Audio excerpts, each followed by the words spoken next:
my beautiful souls. You're listening to Ruby, and this is Ruby Garnet Show. All choices your own, timeless, general. Even though we don't do readings, it's just in case. All choices your own. I'm not an LMC, doctor, financial, legal advice. This is just, for the most part, it's philosophy. Occasionally I do some spirit channeling, but not a lot, not really. I've done tarot readings. Those are always available if you are interested in schedule readings, and we can always go into that later. And yeah, medium channeling too is a possibility, but those tend to be spontaneous, and I like to keep it to the channel. But moving forward, we're going to talk about Ten of Swords. Ten of Swords. Yeah. So, I think oftentimes when we look at Eight of Swords and Ten of Swords, we're... Sorry, my kiddo. I'm always... And I gotta check see if he did poopy, which he didn't. Okay. Real life, guys. Ten of Swords. So, the thing that I think a lot of us struggle with, like, certain types of sword energy, is the emotional anguish, even how some cards are talking about the things we don't like to think about on a regular basis, like whether it's even negative thoughts, the intrusive thoughts we don't want to even ponder. Ten of Wands it is about finality. It's about something that we cannot bear anymore. We've had it. I like to call it the straw that broke the camel's back. And when you see Ten of Swords, you want to think, oh my God, this is a big deal. Something has been going on in my life that I just can't bear anymore. I can't do this anymore. My life is chaos, internally, at least, and I feel so overwhelmed. It's like you just, you can't breathe. There's just something has got to give. And I feel a hint of Kali energy about this a little bit. Kali is about that release. Kali will separate you from things that no longer serve you. And she's kind of saying, look, you really should take care of yourself. If something doesn't feel good anymore, then yeah, you need to separate yourself from it. This isn't worth your sanity. You need to take care of yourself. And you really do. And it's so really important for us to actually have these heart-to-heart conversations with ourselves. What is causing me mental anguish right now? What is something that I can't bear anymore? And sometimes we even feel trapped by this anguish. We think, oh my God, there's no way out. There's no way out. I'm done for. I'm done for. The axe is gonna come, and I might as well just sit here and just give up. That's tough. It really is tough. And I want to validate that experience. I might not be an LMHC, but I did go through the track. I did. I didn't complete it because that's a story for another time. But something that we discussed more often than not was sometimes we have to validate those intense experiences. But at the same time, though, we can't stay in those experiences. We can't just say, okay, well, I'm just gonna suffer here and just constantly fixate on this and give up and woe is me. Not to say those feelings aren't relatable, or you're not worthy and deserving of getting those feelings validated. But when we say stuck and trapped, we can't go anywhere. It becomes probably a reverse. Wait. But anyways, I mean, it's just that you just become trapped. It'd be more like a reversed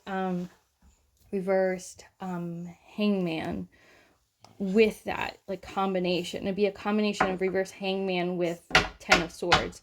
And when you see those two cards together, by the way, I have no cards drawn with me right now at all. I'm just the divine source is pulling the cards for me, and they're saying like, here you go, this is the card we're talking about. And like, oh, okay, thanks.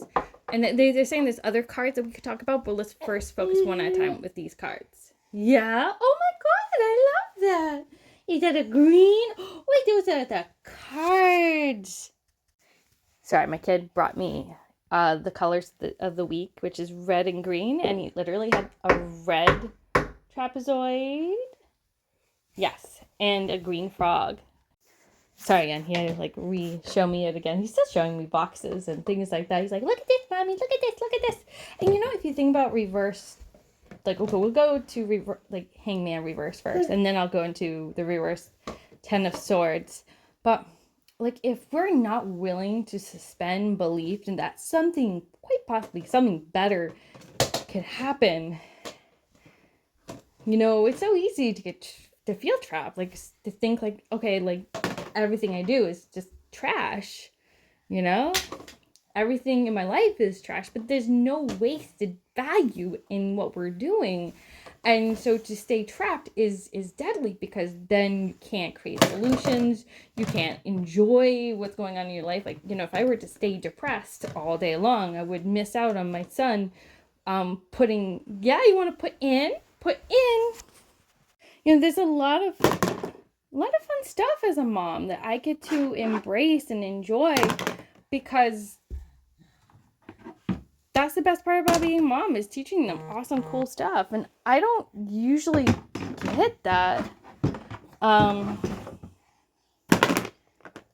when I'm depressed. So I can't stay in Ten of Swords energy for too long, because it's exhausting, it's stressful, it's painful, it's just a weight that I can't carry. And no one wants to carry that, right? We all want joy, we all want happiness, but in order for us to be happy, we got to be willing to flip the reverse Hangman and flip the Ten of Swords to make it reverse, because then, you know, we have to flip things. We literally have to say, okay, well, I need to look at this in a different perspective. I also too need to get out of my head and use coping skills and find something to enjoy about my life, and to find something that makes this situation a little bit better. And that's why I like to talk about emotional wellness, because I'm knee deep in it. I may have not finished my LMHC track, but damn, would I've been so good at it. I had to flip. I did something different completely. And, you know, I don't regret any of my choices. Yes, it's been a harder life because I didn't finish my degree, but I end up having this wonderful son, and I've had certain experiences that humbled me, that made me a better person. And I've become, I think like, if I ever go back to school, I'm going to be a really good LMHC, because I think I'm more comfortable with the mess, with being human with other people, and being okay with people having imperfections, and not taking things too, well, not as seriously as I used to, but you know, I think I also do have better emotional well-being even when I'm going through hard, difficult things. And you don't, just because, you know, we develop better resiliency and better coping skills, doesn't mean we don't go through hard things where it might feel like, okay, like I had happiness, where did it go? No, it's you know, I mean, that's the thing. We have to be willing to suspend belief, and also to be willing to let go of the negative belief system so we can improve our lives. We have to be like, okay, I'm going to reverse this, I'm going to flip this, I'm going to work on my affirmations, I'm going to have faith that something better. I don't know a better way to describe it. I really don't. It's really hard. I know I'm talking really fast, but that's because I think I'm on something. I want to get to the point where we have to enjoy life. It's not about rushing things. It's not about forcing things. And I know from my personal experience that I love forcing things to happen. And whenever I do that, I just F things up further. I just make more mistakes. I miss out on time to be with my son, or coping skills. And I'm going to be honest with you, this is actually my coping skill right now, what I'm doing. I know that sounds silly because it's just a show for you guys. You're reaping all the benefits, but I'm receiving a benefit of it too because I get to get out of my head. And with that, I really do thank you guys a lot because, yes, I may not have a lot of followers, but that doesn't bother me at all because I need this just as much as you guys do, because the reality is that we're all in this together.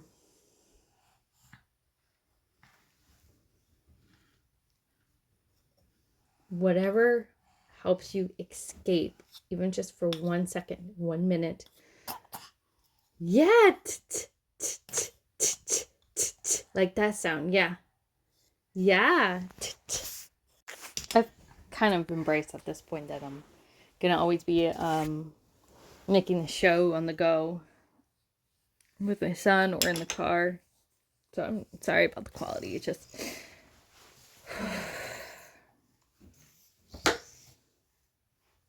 life doesn't stop happening. You just gotta enjoy it, and you also too gotta find room for yourself in it. And that's kind of why when I see Ten of Swords, back to what I was talking about, like sometimes we just want to avoid that mental anguish, and we can't avoid life's challenges, but we can flip it. We can say, hey, I know I have it tough right now, and that right now it does feel hard, but I'm strong, I'm kind, I'm loving, I'm supportive. Right now this feels overwhelming, but I'm going to find a way. I'm going to improve my life somehow eventually. I may not know when, may not know exactly how, but I'm going to have faith in my own ability to solve my own problems, but I guess get out of my own way. Does that make sense for you guys? Okay, I feel like we're at a wrap up. I don't want these episodes to be super darn long because I think that a lot of us are actually genuinely overwhelmed with what's going on right now. Yeah. Yellow.